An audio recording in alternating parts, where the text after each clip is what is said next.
मला एक सांगा, तुम्ही असे उन्हात उभे आहेत, अचानक एका झाडाखाली जाऊन उभे राहिलात सावली मिळाली म्हणून, आणि प्रचंड तहान लागलीये, पाणी शोधता इकडं तिकडं, प्रचंड तहानलेले आहात, पाणी कुठंच मिळत नाहीये, आणि तेवढ्यात पलीकडच्या बिल्डिंग मधून कुणीतरी खिडकीतनं पाण्याची बाटली दाखवते.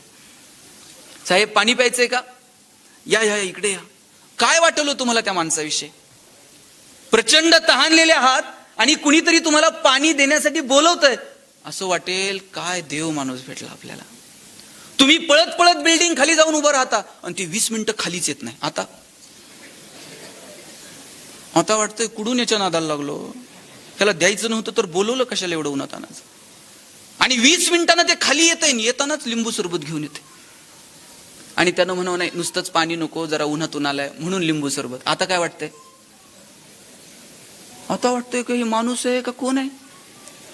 आणि तुम्ही ते लिंबू सरबत तोंडाला लावावं आणि त्याच्यात साखर नाही, आंबट तोंड व्हावं. आता काय वाटतंय?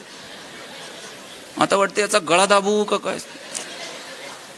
आणि तेवढ्यात त्यानं साखरेची पुडी बाहेर काढावी आणि विचारावं मला वाटलं शुगर बिगर असं.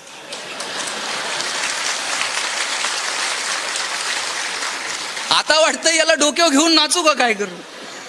क्षणाक्षणाला आपली मतं बदलतात हो इतरांविषयीची. ते बनलेल्या मतांचं उगाच घर करून बसू नका.